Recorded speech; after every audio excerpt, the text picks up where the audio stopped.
Selamat siang Pak dosen dan teman-teman. Terima kasih atas kesempatan yang diberikan kepada saya untuk menyampaikan laporan hasil praktik saya selama 1 semester dalam mata kuliah Perencanaan dan Manajemen Lahan Kering. Perkenalkan, nama saya Rifka Gedalia Talue dengan NPM 41240041 dari Program Studi Manajemen Fakultas Ekonomi dan Bisnis. Kegiatan pertama, proses pembuatan biochar dari sekam padi. Alat dan bahan yang digunakan yaitu sekam padi, corong yang berlubang-lubang yang dibuat dari seng, daun kering, korek api, dan parang. Proses pembuatannya, langkah pertama yang dilakukan adalah pembersihan lahan dari rumput dan gulma sebagai persiapan untuk proses pembakaran sekam. Corong diletakkan secara vertikal atau tegak pada permukaan tanah yang datar. Tumpukan sekam padi secara merata mengelilingi corong hingga mencapai bagian atas corong. Nyalakan api di bagian atas tumpukan sekam padi menggunakan daun kering atau ranting kering. Proses ini akan membakar sekam secara perlahan-lahan sambil menghasilkan oksigen di lapisan bawah sehingga menghasilkan biochar atau arang sekam. Setelah proses pembakaran sekam selesai, sekam padi akan berubah menjadi warna hitam. Manfaatnya dalam tanah yaitu menghasilkan arang sekam atau biochar yang dapat memperbaiki struktur tanah, meningkatkan kesuburan tanah, menyimpan air dan unsur hara, serta mendukung pertumbuhan mikroorganisme tanah. Tanah yang gembur sangat baik untuk pertumbuhan tanaman karena memungkinkan akar berkembang dengan leluasa, memperlancar sirkulasi udara dan air, serta mempermudah unsur hara. Kegiatan 2, proses pembuatan kompos biochar dari sekam padi.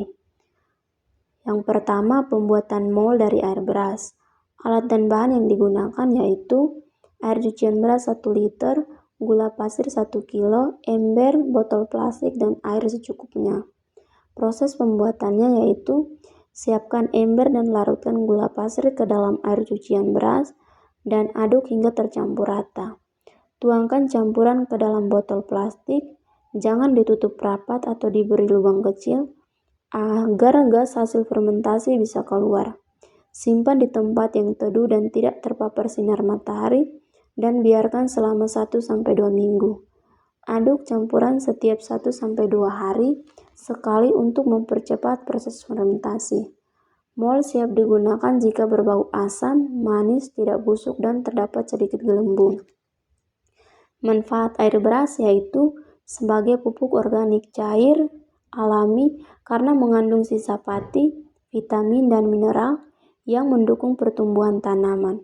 Penggunaannya dapat meningkatkan kesuburan tanah dengan cara menyehatkan mikroorganisme yang berperan dalam dekomposisi bahan organik dan penyerapan unsur hara.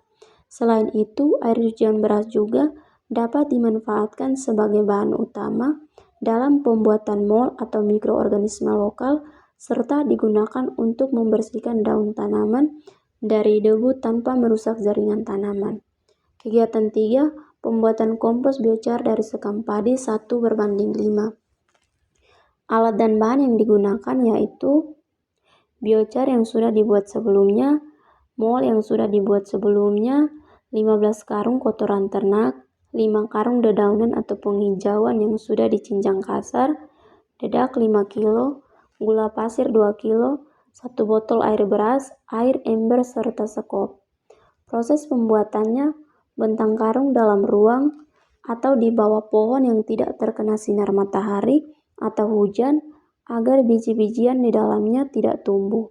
Campurkan biochar dengan kotoran ternak dan daun yang sudah dicincang kasar. Tambahkan dedak, gula pasir, dan air cucian beras ke dalam campuran. Larutkan mol dan gula pasir dalam air hangat, lalu siramkan ke tumpukan bahan secara merata. Aduk semua bahan hingga tercampur rata, jaga kelembapan campuran, tidak terlalu basah atau kering. Tutup tumpukan dengan terpal plastik untuk menjaga kelembapan. Aduk ulang tumpukan setiap 5-7 hari untuk mempercepat proses dekomposisi. Kompos siap digunakan dalam waktu 4-6 minggu, ditandai dengan warna gelap, bau tanah segar, dan tekstur lemah. Manfaat biochar yaitu memperbaiki struktur tanah, meningkatkan daya serap air dan unsur hara, serta menjadi habitat mikroorganisme tanah. Manfaat mol air beras yaitu menyediakan mikroba lokal yang mempercepat proses pengomposan dan meningkatkan aktivitas biologi.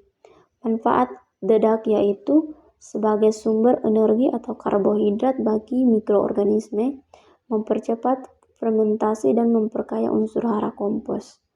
Manfaat gula pasir yaitu menjadi sumber karbon cepat bagi mikroorganisme, merangsang pertumbuhan awal mikroba lokal pengurai.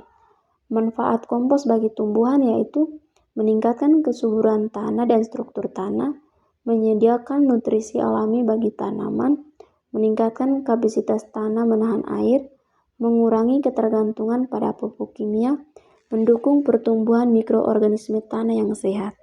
Sekian dari laporan saya ucapkan terima kasih.